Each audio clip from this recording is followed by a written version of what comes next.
Friends, ಹೀಗೆ usually ನಾನು ಸಂಜೆ ವಾಕ್ ಹೋಗ್ತಾ ಇರ್ತೀನಿ ನಮ್ಮ ಆಫೀಸ್ ನಿಯರ್. ಹೀಗೆ ವಾಕಿಂಗ್ ಹೋಗ್ಬೇಕಾದ್ರೆ ಒಂದು ವಿಲ್ಲಾ ನೋಡಿದೆ. ಸಾಕಾಗಿದೆ ವಿಲ್ಲಾ. ನಿಮಗೆ ಅದನ್ನ ತೋರಿಸ್ತೀನಿ. ಹಾಗೆ ಅಲ್ಲಿನ ಲಕ್ಸುರಿ ಕಾರ್ಸು. ಪಾಪ ಮಸ್ತ್ ಅನ್ಕೊಳ್ಳಿ. ನಾ ಹೇಳಿದ ವಿಲ್ಲಾ ಬಿಲ್ಡಿಂಗ್ ಇದೇನೆ. ಬರೀ ಲಕ್ಸುರಿ ಕಾರ್ಸ್ ನಿಂತಿವೆ ನೋಡಿ. ಈ ಕಾರ್ಸ್ ಬೆಲೆ ಎಷ್ಟು ಮತ್ತು ಈ ಕಾರ್ಸ್ ಮಾಡೆಲ್ ಏನು? ಇಲ್ಲಿ ನಿಂತಿರುವ ಗಾಡಿ ಹೆಸರು SUV ಸುಬರ್ಬನ್. ಈ ಗಾಡಿ on road price 55,70,000 Indian rupees. ಬನ್ನಿ ಮುಂದಿನ ಗಾಡಿ ನೋಡೋಣ.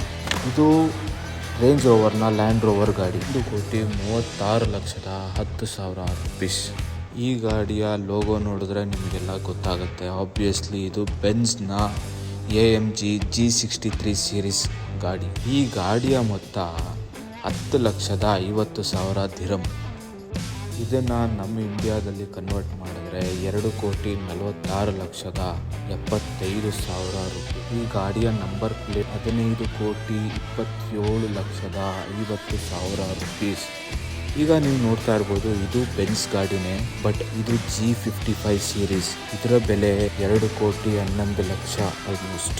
ಮತ್ತು ಈ ಮೂಲೆಯಲ್ಲಿ ನಿಂತಿರೋ ಗಾಡಿ GV80 ಅಂದರೆ ಜೆನಿಸಿಸ್ ಅಂತ ಯಾವುದೋ ಗಾಡಿ. 2,75,000 ದಿರಮ್. ಈಗ ಇವೆಲ್ಲ ಕೂಡಿ ನೋಡಿದ್ರೆ ಟೋಟಲ್ ಅರೌಂಡ್ 22,41,70,000 ರುಪೀಸ್ ತನಕ ಇಂಡಿಯಾ ರುಪೀಸಲ್ಲಿ ಇಷ್ಟು ಅಮೌಂಟ್ ಆಗುತ್ತೆ. ಒಂದು ಒಳ್ಳೆ ಅಮೇಝಿಂಗ್ ಫೀಲ್ ಅನಿಸುತ್ತೆ. ನನಗೂ ಅನಿಸ್ತಾ ಇದೆ ಗುರು. ದುಬಾಯಿಗೆ ಬಂದು ಇನ್ನೂ ಏನೂ ಮಾಡೋಕ್ಕಾಗಿಲ್ಲ ನಮ್ಮ ಕೈಯಲ್ಲಿ. ಬಟ್ ಗೆದ್ದೇ ಗೆಲ್ಲುವೆ ಒಂದು ದಿನ, ಗೆಲ್ಲಲೇಬೇಕು ನನ್ನ ಶ್ರಮ. ನಿಮಗೆಲ್ಲ ಈ ಇನ್ಫಾರ್ಮೇಷನ್ ಇಷ್ಟ ಆಗಿದ್ದರೆ ಲೈಕ್ ಮಾಡಿ, ಸಬ್ಸ್ಕ್ರೈಬ್ ಮಾಡಿ, ಮರಿದೇನೆ ಫಾಲೋ ಮಾಡಿ.